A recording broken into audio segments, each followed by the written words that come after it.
In the travel folders, it was said, the Pacific is an ocean of magnificent distances. The largest ocean in the world, 34 times bigger than the continent of Europe. It covers 70 million square miles, roughly 1/3 of the Earth's surface. In 1941, the fastest luxury liner took 5 days to make its landfall at Honolulu, first port of call on the voyage to Yokohama, over 3,000 miles and 9 days further away.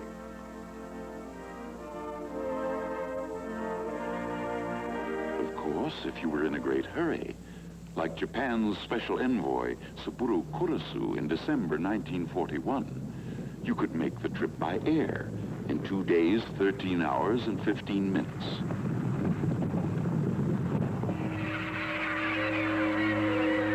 The Pacific is an ocean of many moods. To the north, the Aleutian winds are icy and unpredictable. Here, as is said, weather is born. To the south, in equatorial heat, the sunsets are of unparalleled beauty. Here, rising from the blue shark-infested waters, lie jungles, dense and malarial. Volcanoes, like Krakatoa, which once exploded with a violence that shook the world. It is an ocean of islands with names once strange to Western ears. Tarawa, Saipan, Iwo Jima. Names now almost as familiar as Gettysburg, Trafalgar, Verdun. Islands inhabited by little-known peoples, Polynesians, Melanesians, and Micronesians. We had caught glimpses of them in the movies, dancing their hip dances, chanting their island songs. At one time, some had been cannibals, but now most were good-natured and friendly, living in what writers like Herman Melville and Jack London had described as an approximation of paradise. Since 6:55 a.m. Honolulu time, Sunday, December 7th, 1941, this paradise has been a battlefield.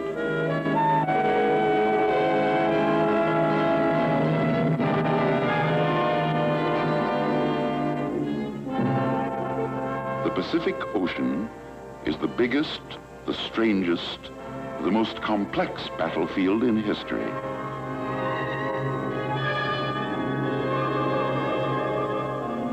To understand what distance in the Pacific really means, touch the point of a pencil to the map. Under this tiny point may be arrayed all the ships of the United States Navy in battle formation. Yet these ships must be so disposed and so employed as to exert an influence and control over the whole Pacific area. Land war is familiar to the people of Europe and Asia.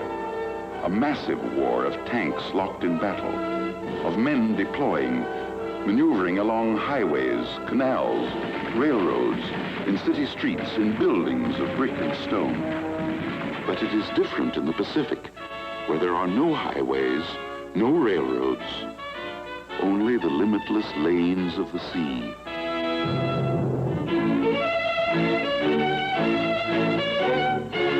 Along these lanes, stretching thousands of miles to bases on fighting fronts in every corner of the Pacific, the war must be carried to the enemy by ship, by what has been and will continue to be the greatest concentration of shipping in history.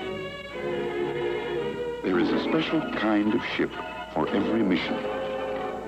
This is the battleship, known to the men of the fleet as the battle wagon. A floating fortress belted with armor plate, 16-inch guns 50 feet long, which can hurl their projectiles into a bullseye 20 miles away.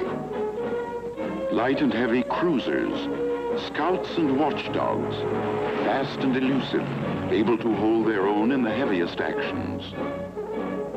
The destroyer, the Tin Can, a fragile steel shell crammed with horsepower, moving at express train speed to protect slower vessels with guns, torpedoes, and depth charges.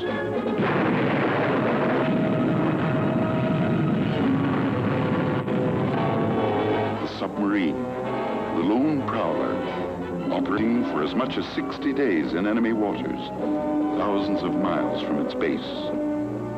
The aircraft carrier, the flat top, backbone of the fleet today.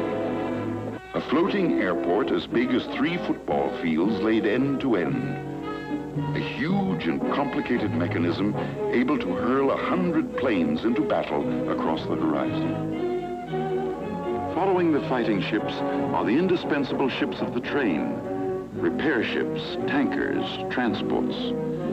With landing craft, they carry the fuel, ammunition, machine shops, food and drinking water, everything to enable the fighting ships to stay at sea, farther from their bases, and in more continuous action than any fleet in history. The fighting ships and their auxiliaries are arranged in groups called task forces, a new concept developed in peacetime years by the United States Navy and proved in battle in this war. Each task force is in itself a fleet, self-contained and self-sustaining, a singular mission, convoy, reconnaissance, or attack. And as the task force principle is new, almost all the ships themselves are new, built and commissioned since war began. Their officers and men have carried the war to the very doorstep of Japan. They too are new. Only a few years ago, most of these young veterans were at home, playing football and baseball, studying at schools, working in factories or on farms, growing up in the dream that war had been outlawed in their time.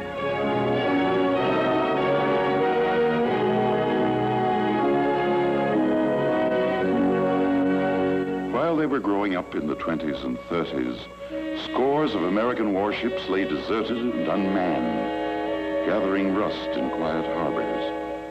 Others, half finished, had been sold for scrap or sent to the bottom of the sea. This was the result of deliberate policy. Peace through disarmament was the spirit which moved the Washington Arms Conference of 1922 and the London Conference of 1930. Statesmen of those days, with the best of intentions, had forgotten the words of the anonymous admiral of 1918. The means to wage war must be kept in the hands of those who hate war. In America's case, geography was an additional factor. She was 6,000 miles from danger in the west, 3,000 in the east.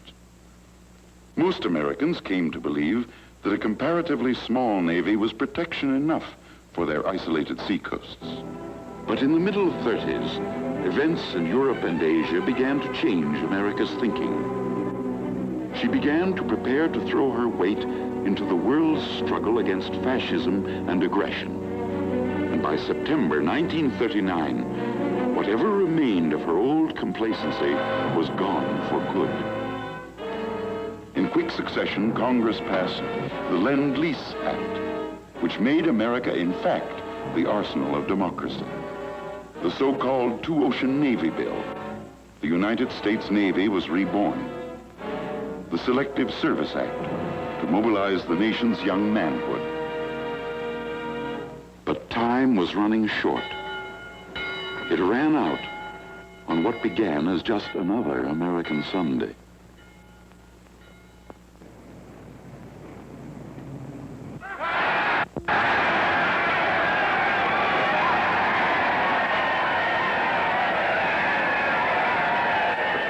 The churches were crowded with bewildered people who had heard the news of humiliating defeat.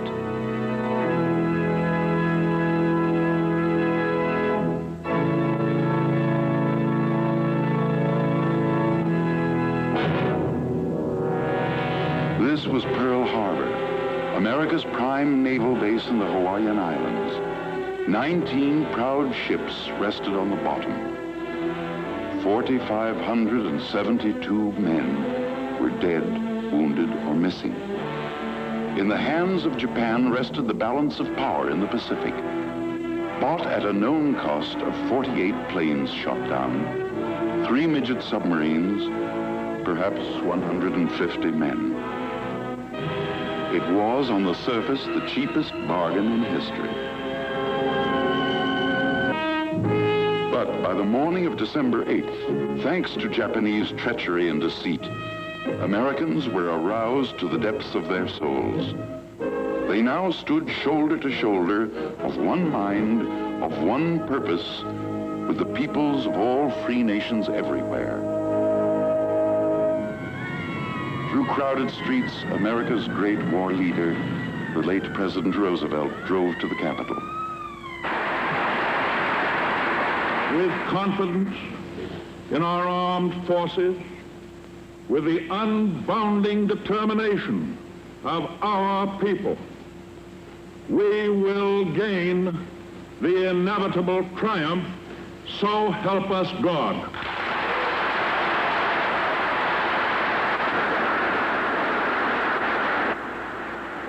Yes, America said, as the nation's youth put aside the ways of peace and turned to war, we would gain the inevitable triumph. But how? With what? Against all their enemies whomsoever, and that I will obey the orders of the President. Part of the answer would have to come from these. 50 million men and women, trained and untrained, skilled and unskilled.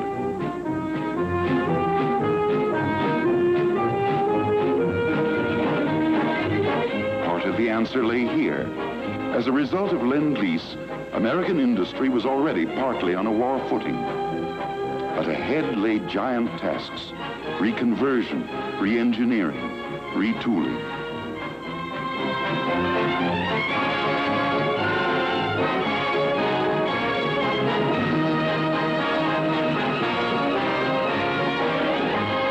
But the greatest part of the answer, as always, would have to come from the men who would meet the enemy face to face.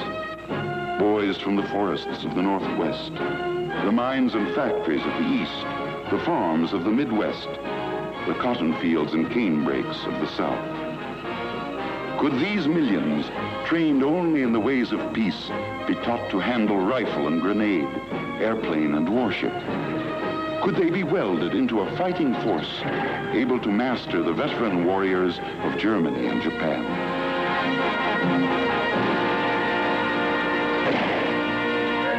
Time was of the essence.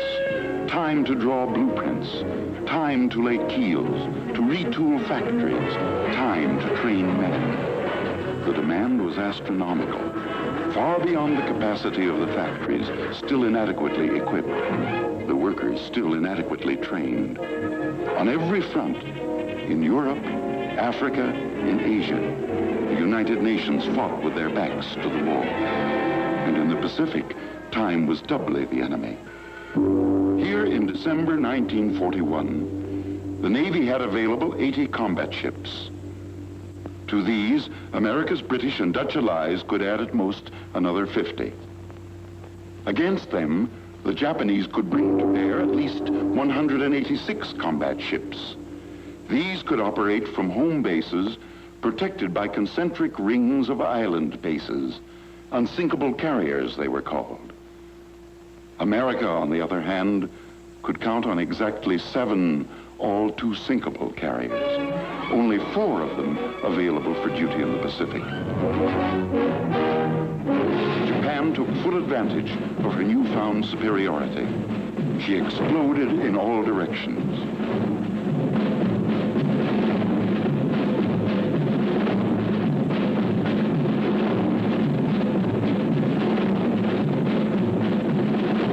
In less than 5 months, she had overrun 1.5 million square miles in southeastern Asia and the southwest Pacific.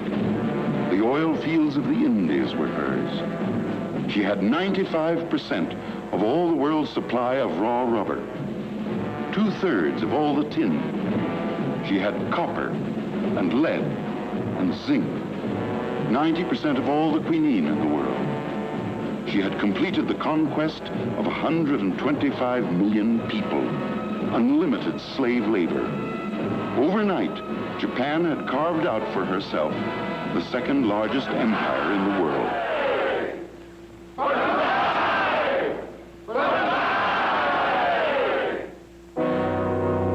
At Fleet Headquarters, Pearl Harbor, the United States Navy's Pacific Command faced a staggering task. First, the sunken ships had to be raised, refloated, re-equipped, rearmed. It was the greatest salvage job in history. In time, all but 2 of these ships would again stand out to sea, more heavily armored and gunned than ever before, but not for months to come. Meanwhile, every available combat ship was sent out to search for the enemy, to harass him, hinder him, to delay him. Everywhere in the Pacific, it was the same story of gallant, sometimes hopeless campaigns conducted by officers and men who did the best they could with the little they had. Often it was a few over-age destroyers setting out to engage a battle fleet. A few Americans, British, a handful of PT boats, every last available ship in the Dutch Navy. Later, these small forces would be called the Bow and Arrow Navy. They took their losses, not stopping to count their dead in the Macassar Strait, the Banduang Strait, the Java Sea. In days to come, when the tiny pieces called battles could be slipped into the overall pattern called war, the job they did in the Pacific would assume its rightful place in history. From the beginning, the men of the Undersea Arm contributed more than their share. Their forays to the very harbor mouths of Japan helped check the enemy in the full tide of his advance. The Navy's airmen did their part. Small carrier task forces launched daring attacks on Japanese bases, foretastes of the mighty aerial strikes to come. They hit at the Gilberts and the Marshalls, at distant Wake and Marcus, at Salamaua and Lae. They learned as they fought, from admirals like Halsey to pilots and plane handlers. They taught themselves the tactics of a new and spectacular kind of warfare.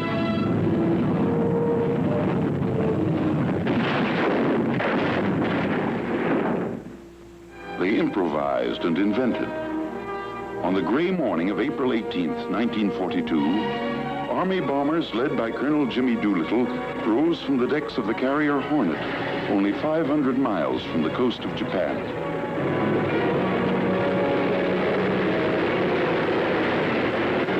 Captain Mitcher and his men gave them a cheer as they disappeared into a scud of clouds to drop their bombs on Tokyo itself.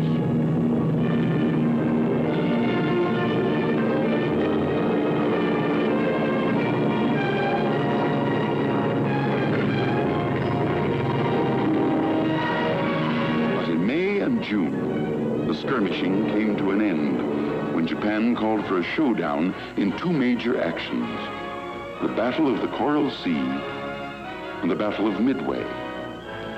The first blow was aimed at Australia. Early in May, a powerful Japanese task force was observed moving south into the Coral Sea. An American force moved to intercept. Aircraft exchanged blows.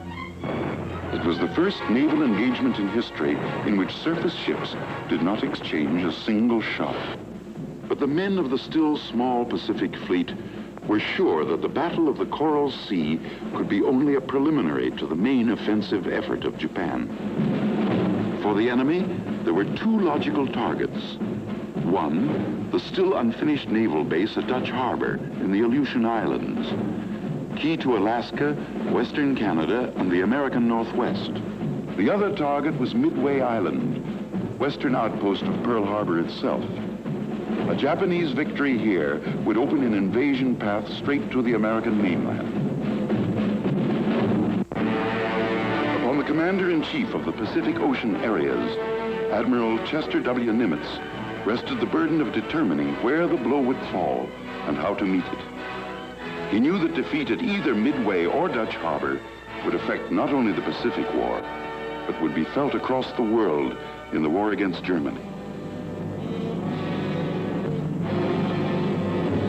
Every available ship and plane was prepared for action.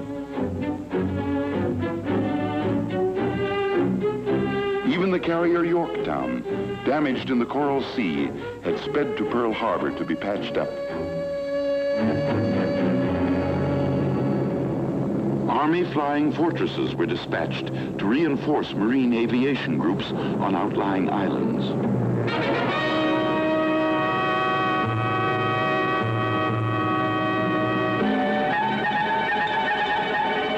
The first blow fell in the north.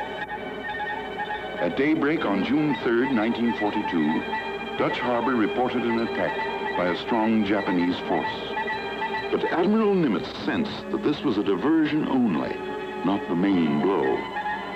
He ordered his carrier force to the west. As the small American force sailed from Pearl Harbor for its rendezvous with destiny, it carried into the Pacific the hopes of the free world. To the west, a vast weather front was rolling toward Midway. On June 3rd, a Navy patrol bomber nosed up to the weather front and made the first contact with the enemy.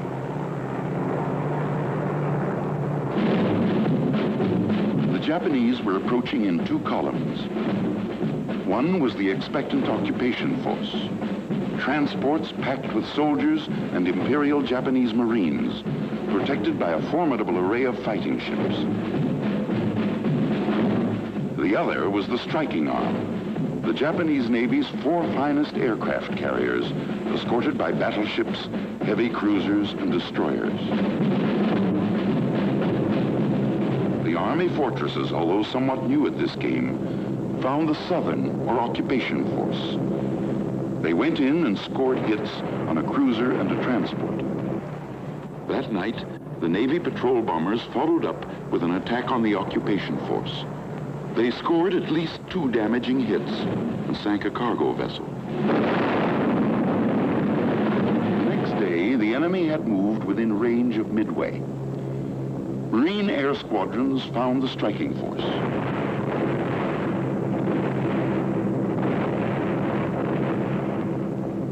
A battleship was set afire, and at least 1 hit was scored on a carrier. But at the same time, Japanese attack groups were giving the island a savage pounding.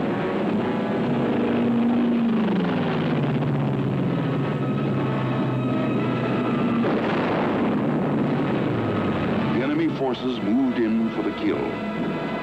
But still, they had not detected the approaching American task force. The speeding American carriers were still out of range. For 24 hours, their radio loudspeakers had been bringing in snatches of the actions being fought west of Midway. Where's our fighter? Maybe you don't have enough ponies up there. All right, all right. Keep rhyming, there's another batch coming. Look. Through all this, the Navy flyers had to sit and sweat it out. Twice, the loudspeakers had ordered them up from their ready rooms. Twice, the orders had been rescinded. At a time like this, they grumbled, you'd think they'd get things straight up there. But up there had to make sure of the exact course and location of the Japanese, sure that his own planes could reach them, hit them, and still have fuel enough to return. At last it was time. Pilots, fan your plane.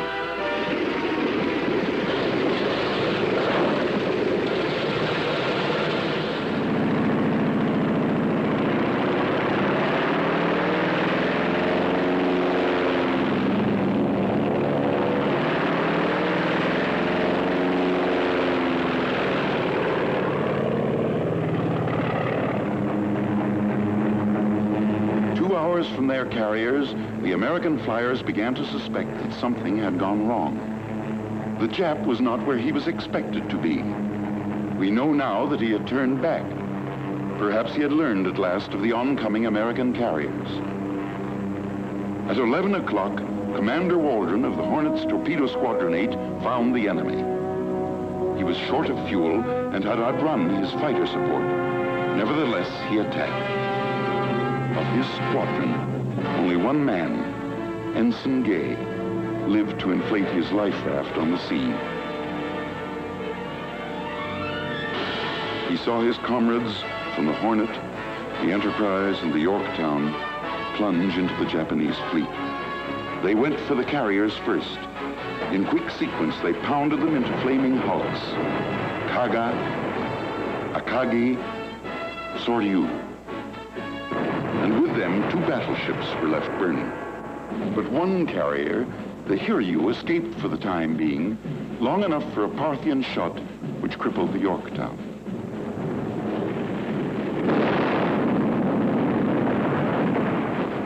Simultaneously, the attack groups from the 3 American carriers had smashed the Hiryu into blazing wreckage.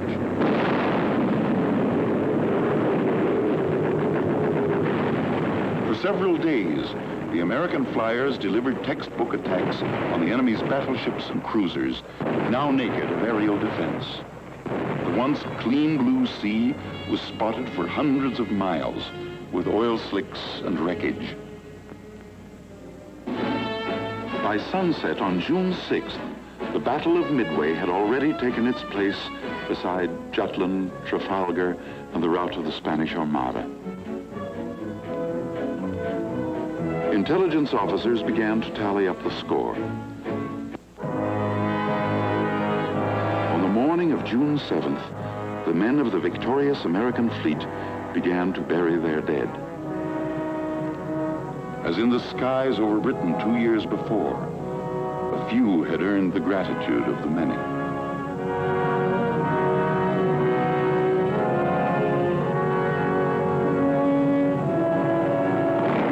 Midway, like Stalingrad and the Battle of Britain, was a turning point in the war.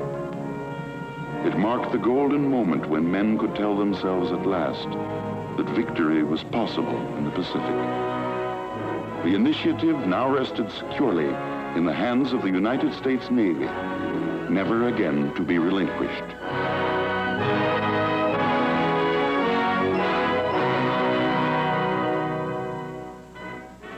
To the Allied Chiefs of Staff in Washington, the initiative won at Midway was an opportunity only, not an accomplishment. Though the enemy had been beaten back, there was no tendency to underestimate him. His record of achievement was plain for all to see. He was entrenched in his stolen island empire as firmly as his German ally was entrenched in Europe and Africa. In planning their offensive, the Chiefs of Staff had to keep in mind the nature of the Japanese. In total war, the psychology of the enemy is of first importance to the strategist. Unconditional surrender was a long way off. But 2 months after the Battle of Midway, the Navy took its first offensive step in the Solomon Islands, north of the Coral Sea. On Guadalcanal, the Japanese were building an airfield to menace supply routes to Australia. This was the first objective. The name Guadalcanal has been written into history. With other names like Tarawa and Iwo Jima, Bougainville and Peleliu, it has become a symbol, not merely of one battle on one remote island, but of all the battles fought up the ladder of islands leading to Japan.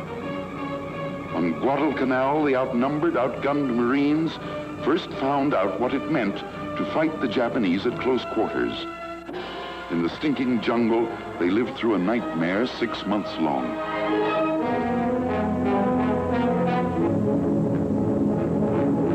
Offshore, American and Australian ships were engaged in no less desperate battle.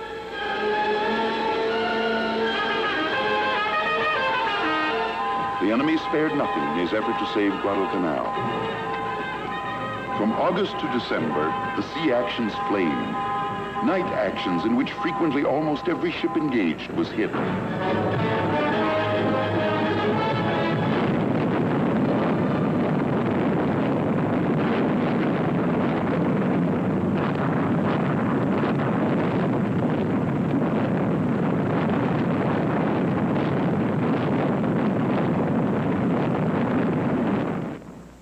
then, suddenly, at sea and ashore, the Japanese attacks ended. The weary Blue Jackets had driven the enemy from waters he already considered his own.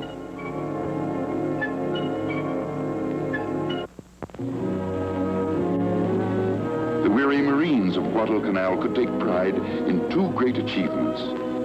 They had taken the first step on the long road to Tokyo, and they had mastered the savage arts of jungle warfare.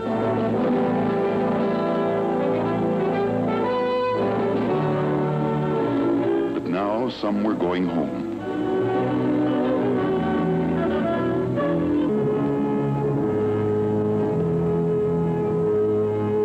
Others had already gone to hospitals on other islands, where Navy doctors and nurses were pioneering new horizons in battle surgery and tropical medicine.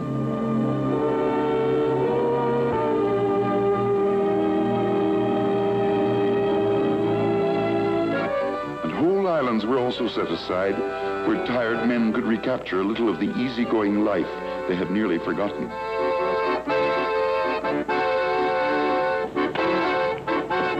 Where they could find a little rest and have a little fun.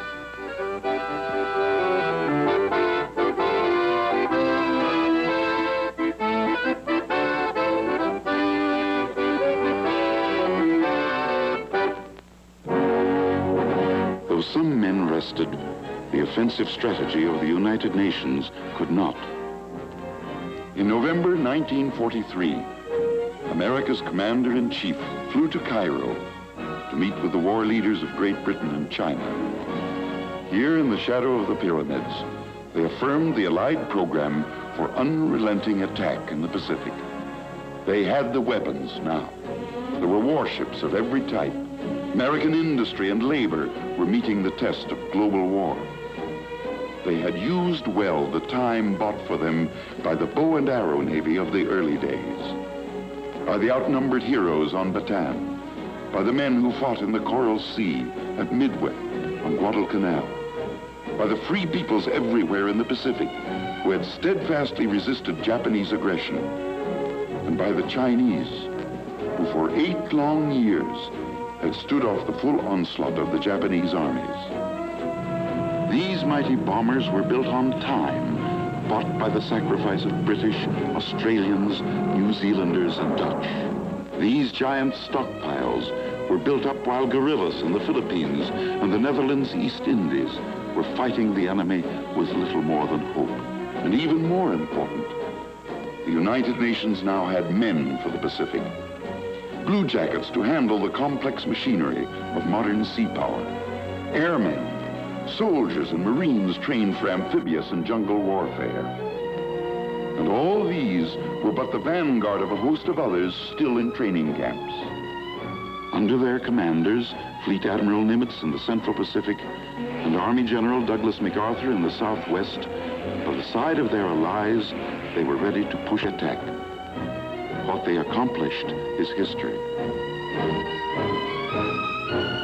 From Guadalcanal and New Guinea, the Allied advance gathered momentum, striking from airfields on key islands, taking this base, bypassing that. Short steps at first, but as America's power grew, lengthening into giant strides, the world began to hear of strange places. Finchon and Tarawa, Kwajalein and Etap, Biak and Saipan, Peleliu and Morata. And as the pace increased, more familiar names would come back into the news. The Philippines,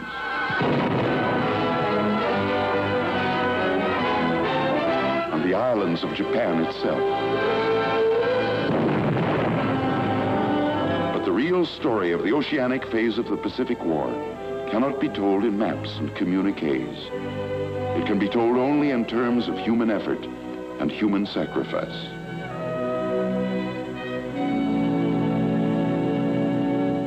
A task force can weigh anchor to sail against the enemy only because thousands of officers and men ashore have worked long months at the tremendous and exacting job of planning. Though an order only 6 words long may initiate an amphibious attack, Not a gun will fire, not a plane will be airborne, not a Marine will hit the beach until millions of other words have been written down.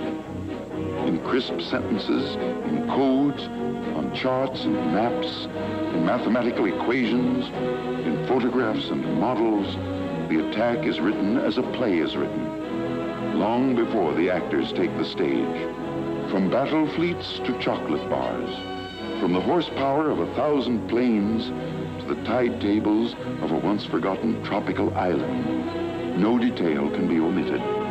Yet all this planning is for one ultimate purpose: to put this man and his rifle ashore on a hostile beach.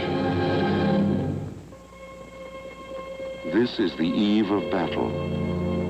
This is the eve of Guadalcanal, of Tarawa, of Palau, Leyte, Iwo Jima, Okinawa.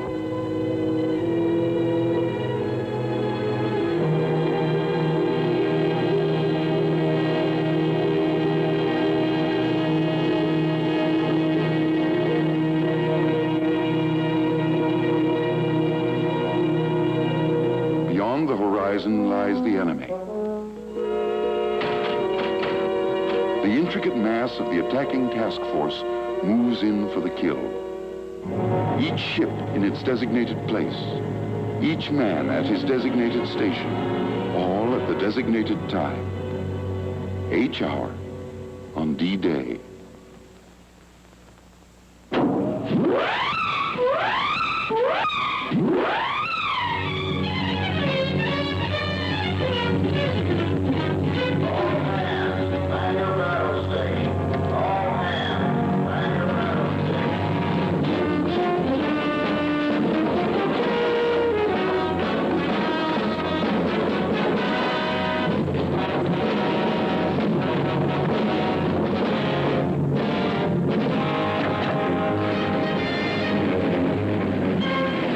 Has been stirred up. Japanese torpedo bombers.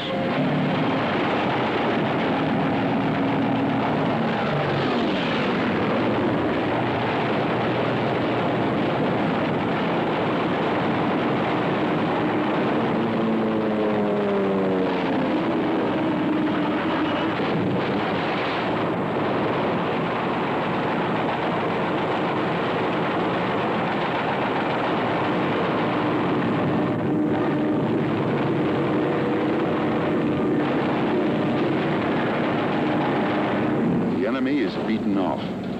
In the pre-dawn, the American carrier planes take off.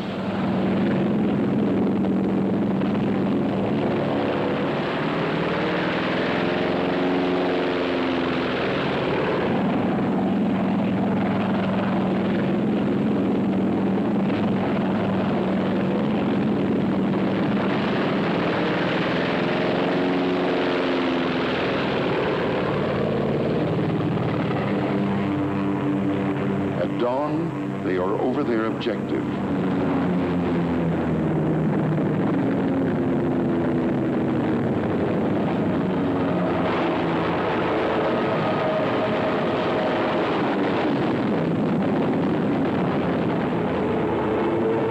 An American plane is shot down.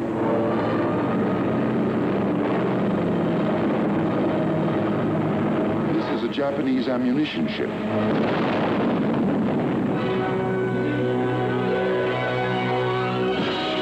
Battle wagons and cruisers have taken up stations close ashore. Some are the so-called ghost ships, salvaged from the mud of Pearl Harbor. Ships bearing the names of American states: Pennsylvania, Nevada, West Virginia.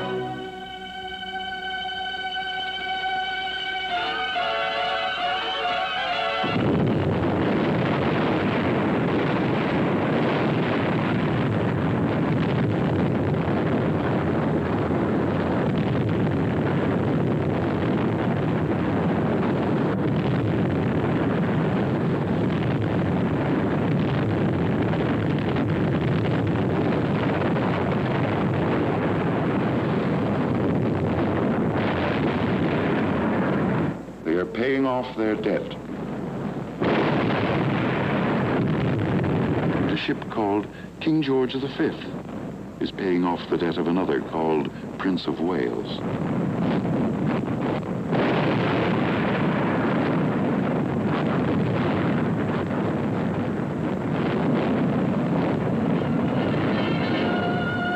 Now it is the turn of the Marines and soldiers. From hard experience, they know what lies ahead. The enemy has had years to fortify these islands.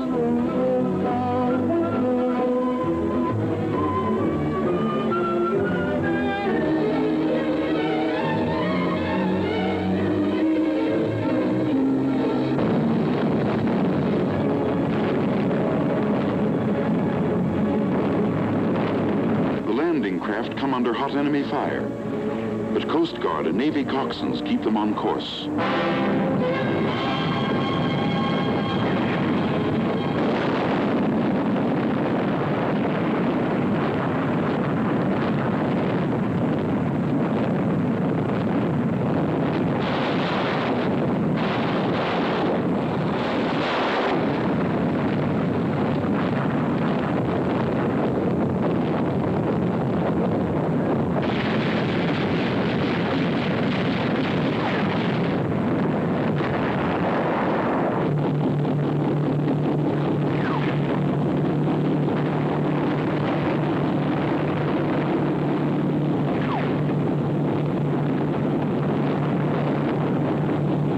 Schedule. The first wave hits the beach.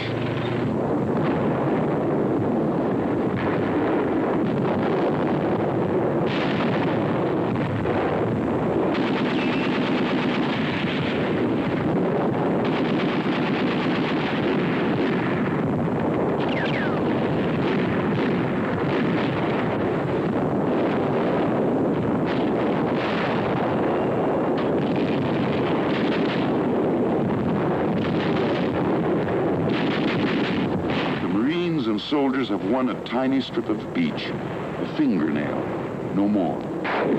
They must get over the hump, in from the beach. This is rugged. The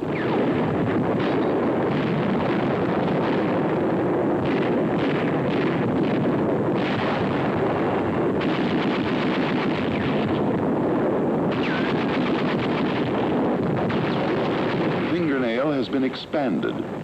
It is now a solid beachhead. But the forward elements are pinned down by mortar and machine gun fire. The Japanese are reported gathering for a counterattack.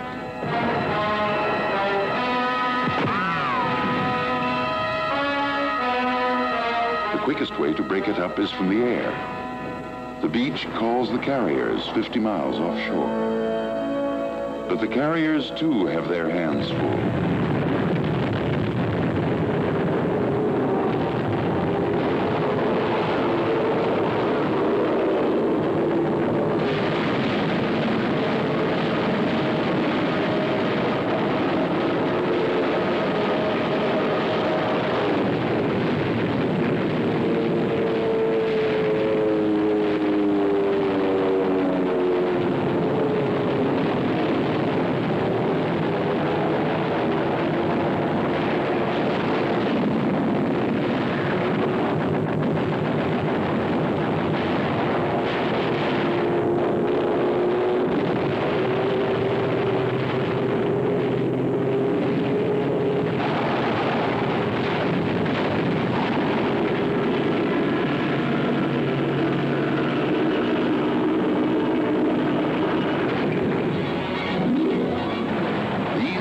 Fight with a tradition behind them. Most of them carry the names of ships famous in American naval history: Wasp and Essex, Enterprise and Bonhomme Richard.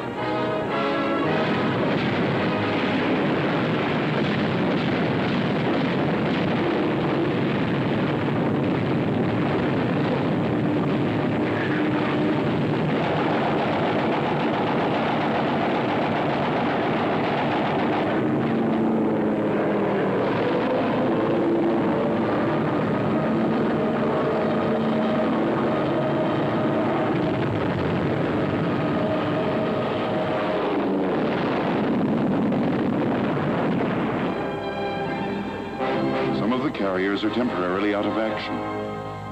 but the others can fulfill their obligations to the men ashore.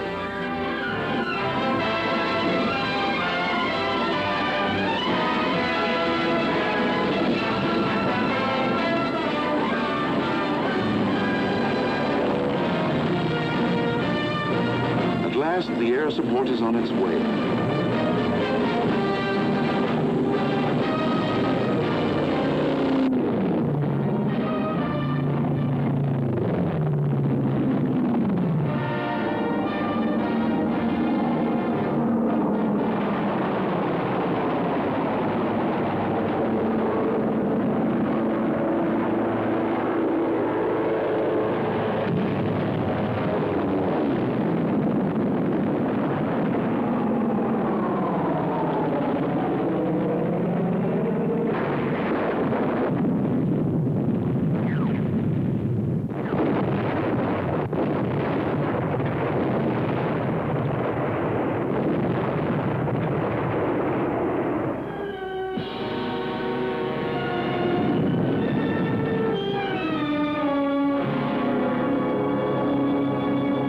The attack can again inch forward.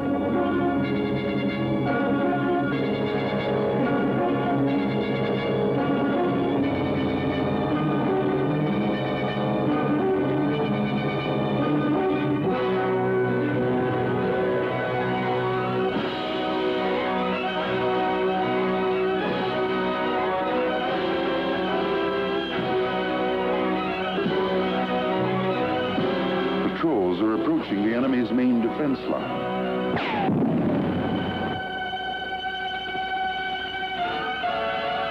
You will have to be pried out with tanks, with artillery, and machine guns,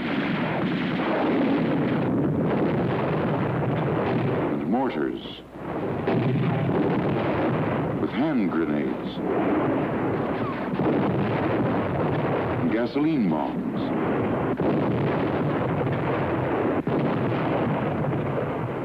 And finally, for the foot soldier, with rifle and bayonet.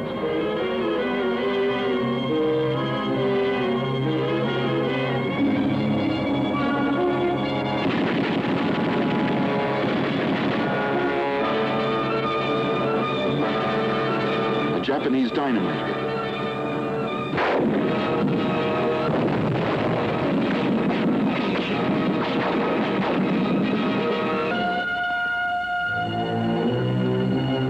Another Japanese refuses to stop. As usual, few of the enemy surrender. Their propagandists have made them believe that surrender means torture and death.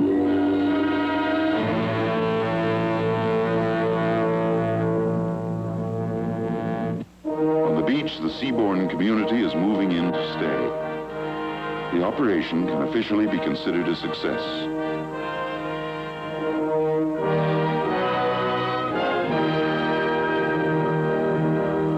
Up front, the wounded are coming back.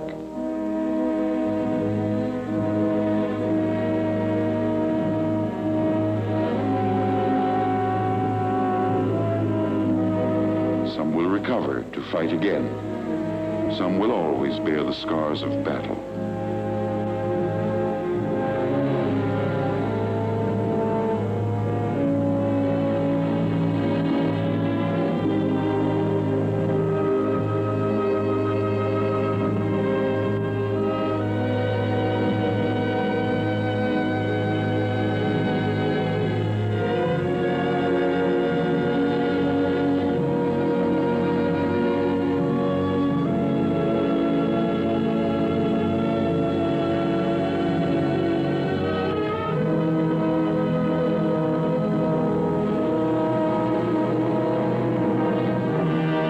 Sacrifice, they have won new airfields for Allied air power, new anchorages for Allied sea power, a new base 500 miles closer to Japan from which to launch further attacks against the enemy.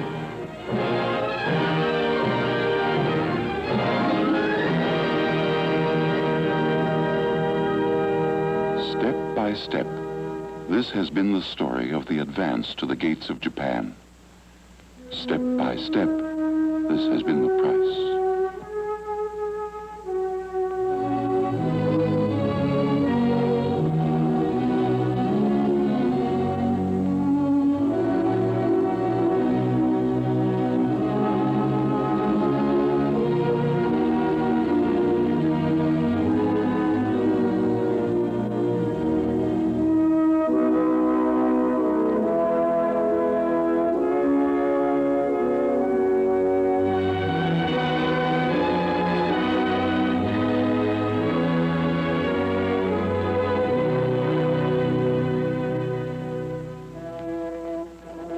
But for each man that has fallen, there is another to take his place. Theirs is the task. The victory will be for all. But this victory can be won only if free men everywhere give to its cause unsparingly their strength, their treasure, and their hearts. Then, and only then, will there be peace in the Pacific